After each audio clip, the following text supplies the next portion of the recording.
So Israelis and Americans have decided to not distribute aid to starving Palestinians after they massacred more than 50 people in just 2 days. This is exactly what the UN agencies and other experts had warned when the terrorist regime of Israel decided to sideline the United Nations and take the responsibilities to distribute aid materials upon themselves. Trump was a willing partner once again. Now, dare I say, Mr. Trump, you have the blood on your hands, the blood of innocent and starving Palestinian children and babies. Hope you have found peace now and can spend the rest of your life with this satisfaction. Because you were the same man who projected himself as anti war, as the messiah for peace. What happened to all those claims? Interestingly, now, members of the Western media, most of whom previously acted as cheerleaders of Israel's genocidal maniacs, are now beginning to abandon war criminal Benjamin Netanyahu. This has been pretty evident in the last few days. You only have to look at the coverage of yesterday's massacres of Palestinians by Israeli terrorists to understand the growing disgust even amongst some of Israel's supporters over the ongoing atrocities against starving Palestinians. You saw how at least two former Israeli prime ministers coming and telling the world that what Israel is doing in Gaza is war crime. You saw Matthew Miller, of all the people, the spokesperson in the former US administration led by Joe Biden. You don't know how disgusting his conduct was. I haven't forgiven him for all his sins, and I don't think he has suddenly become a nice person. He has come out in the open and said, yes, Israel is committing war crime. Now, yesterday, Piers Morgan, who by his own admission has been a staunch supporter of Israel's genocidal campaign in Gaza for the most part of the last 20 months. He was interviewing a woman from the UK Lawyers for Israel yesterday. Yes, there's something called UK Lawyers for Israel in the United Kingdom. Can you imagine that? Which other entity has such luxuries? That not just you have friends of Israel's dominating the political decisions in every political party, you now have UK Lawyers for Israel. Watching the program made me wonder, where was this journalism of Piers Morgan in the last 20 months? He didn't hesitate calling out the bullshit, his words, not mine, of this woman from UK Lawyers for Israel when she shamelessly justified every action of the current Israeli government.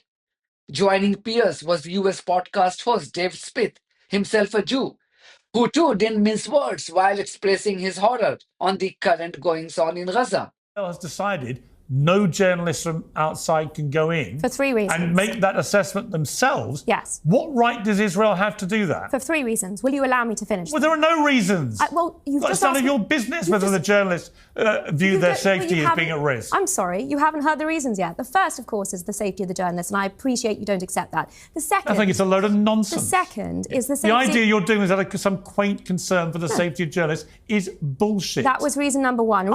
Reason number two is the ability of IDF soldiers to be able to conduct this war against Hamas without without the journalists getting in the way? No, without... They've actually, by the way, they've killed more journalists in Palestinian journalists than in any war Hamas in members modern wearing history. press vests are not journalists. And reason number three... So none of them are journalists? And reason number three... So just to be clear, none of the Palestinian journalists who've been killed are actually journalists. I said Hamas members. Oh, they're all Hamas members? Those that are... And every single dead Palestinian journalist is a member of Hamas. Is that your position? No, listen, I appreciate Piers. That is also bullshit. But misrepresenting every So that's 2 out of 2. What's the right? third reason?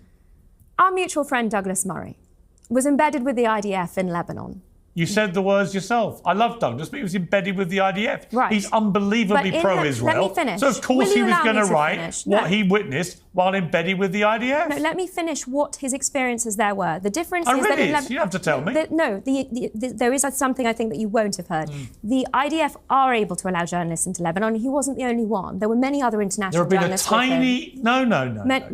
those other international journalists with him were very clear. There have been a tiny handful of journalists led in by the IDF in tightly controlled environments to witness what the IDF were prepared to let them see. And do you know what those journalists said? And actually, what it needs this war to stop the bullshit, which is out of control, by the way, in this last 3 minutes, is to let international journalists go in and do their jobs. And they will worry with their networks or organisations about their safety, but they should be allowed to do their jobs. And there's only one reason why the Israeli government doesn't want international journalists crawling all over Gaza. It's because they do not want them reporting what they will find. Which, by the way, will include the bodies of thousands of children who you, on the Israeli side, are not counting as you count the terrorists you kill, but who journalists would. Reason number 3 is that those journalists that were in Lebanon said that they had to be very careful about what they reported because of what Hezbollah would do to their colleagues in Beirut. The fact that international journalists have sunk to this level, that they would allow their reportage to be controlled by terrorist organizations, Iranian proxies, Hamas and Hezbollah included, is despicable. That is the real issue here that has driven the international... Actually, it's not. The real issue is... This is terrorist organisations' propaganda. Actually, it's not. Let me bring David. And the fact that you will not allow me to answer a single question. You know what? You've made all your points, and they all, I'm afraid, Natasha, I certainly haven't made all my points. Not to be left behind was Sky News. Watch this clip from Sky News' interview with the propagandist from the Israeli government, David Mencer. This is the same David Mencer who was the head of UK Labour Party's Friends of Israel. This would give you an idea on the dangerous links between the political parties in the UK and the genocidal regime of Israel. It's so easy for a Zionist to make a seamless transition from a senior position in a British political party to the office of the Israeli Prime Minister. Now you wonder why the UK has been a willing partner in the biggest Holocaust since the Second World War, and the level of control of the Israeli lobby over the political class of the United Kingdom. David, Martin Griffiths, former UN humanitarian chief, has described the situation in Gaza as genocide. He said it's unequivocal. Of course, what's happening in Gaza is genocide. And he's not the only one. The Irish government have described it as genocide too. Amnesty International as well, the humanitarian group, described it as genocide. The former EU foreign policy chief, Joseph Borrell, also described what's happening in Gaza as genocide and ethnic cleansing. How do you work for a government that is being described as carrying out acts in this way? I work for this government with pride because we are defending our nation. And this false charge of genocide, which you all there know to be false, this false charge, this modern day blood libel. You know, they used to say that Jews killed Christian children to use their blood to make our Passover unleavened bread. These days they say that Israel is committing a genocide, and that leads to real attacks on Jews. Real attacks on Jews. There was one in Colorado just a couple of days ago, and just in the last couple of weeks, that dreadful attack on 2 workers at the Israeli embassy in Washington, D.C. There is one way to end this war tomorrow. Hamas must release every one of our hostages, lay down its arms, surrender. Until then, we will keep fighting with pride, in accordance with international law, with force and with principle, because we believe in humanitarian principles. You, unfortunately, have decided to side with... Yes, I will cast aspersions. You have decided to side with a terrorist organisation. Shame on you. David Mencer, the spokesperson of the Israeli government. Plenty more to come in the next... I'm glad that even Sky News has returned to adhering to the basics of journalism and is not shying away from asking difficult questions to a senior member of the Israeli government. But what had stopped the same media outlet, that is Sky News, from displaying this journalism earlier? The same Sky News had taken its presenter Beldonati off air before sacking her, immediately after she interviewed another propagandist from the Israeli government who is now spreading lies and hate in the United Nations. Had Sky News not sacked Beldonati for simply doing her job as a journalist, it would have played a huge role in preventing a genocide. Why I say so? Because Israel may have disdain for international law and global bodies such as the UN, but it does care about global public perception that the coverage in Western media outlets helps to shape. Channel 4's Krishnan Gurumurthy too was interviewing Mensah, and I wasn't surprised to see him seethe in anger. Any upright journalist would have the same emotion. He refused to capitulate even when Mensah played the Zionist famous trick on him by calling him a Hamas sympathizer. The IDF have said that as crowds move along the designated routes towards a humanitarian aid distribution point in northern Gaza, Israeli soldiers identified several of those people. They left the approved access route. The incident occurred approximately 500 meters, half a kilometer from the distribution site. And after issuing warnings, audio, verbal warnings, warning shots were fired in the air. And unfortunately, some of these suspects continued advancing towards our troops in a threatening manner. And so further fire was directed near. No, where there are people desperate for food, we want them to get the food. That's the whole point. That's the whole point. We're trying to get the food to the individuals. Hamas, were they armed? The IDF will be able to answer that question directly, but let me tell you, our intention is to get as much food to ordinary Gazans. In the video of the incident on Sunday, the IDF have already released that video, and it showed as clear as daylight. That's a totally separate incident, David. Right. Well, but this is very, very important to put this into context. That's a totally separate incident in a different place. No, it's not and there's separate. No evidence that was even Hamas. It's 2 days before. It's 2 days before, and these are Hamas gunmen firing on their own people, Krishnan. You don't know that. Why they're doing that? There's no evidence for that. And it's in a totally separate incident. Video. Let's keep it to what happened this morning. Let's keep it to what happened this morning. Was anybody armed? Did anybody fire at the IDF? We can't separate the two. Twice now, desperate people who have been starved for weeks have been shot at while trying to collect aid. You are terrifying the population of Gaza even more. They're too scared now to go to collection points because they know they could be shot at by the IDF.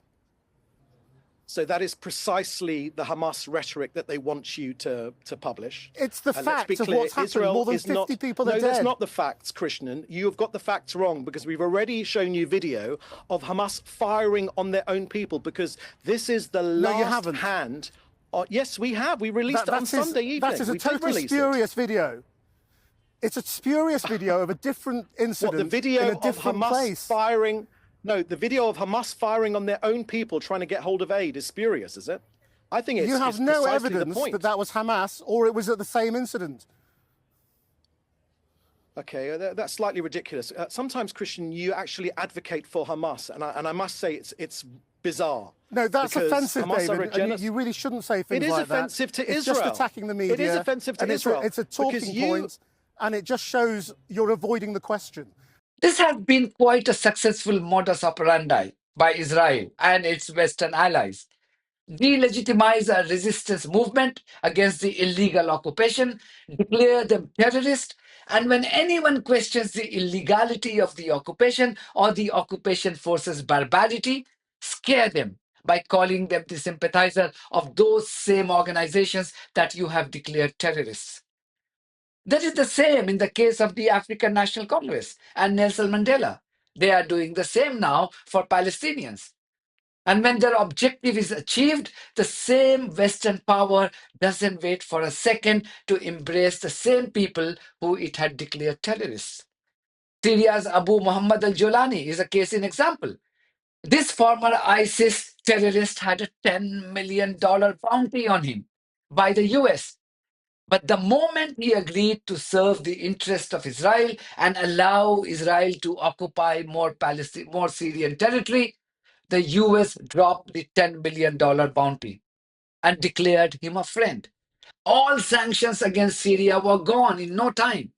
What's more, the US, the UK, and the media outlets moved swiftly to erase his dreadful past by legitimizing his new name. Ex-ISIS terrorist Muhammad al-Jolani is now Ahmad al-Shara.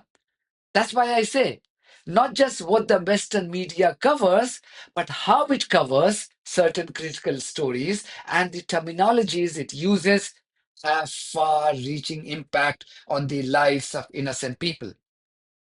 That's it from me. Thank you very much for your support of this platform and our journalism on buymeacoffee.com and Patreon. If you too think that our journalism is worth supporting, then you too should consider becoming part of it. Details are there in the description of this video. In the meantime, if you haven't subscribed to my channel, please do so, because that's one of the many ways you can support independent journalism. God bless you all.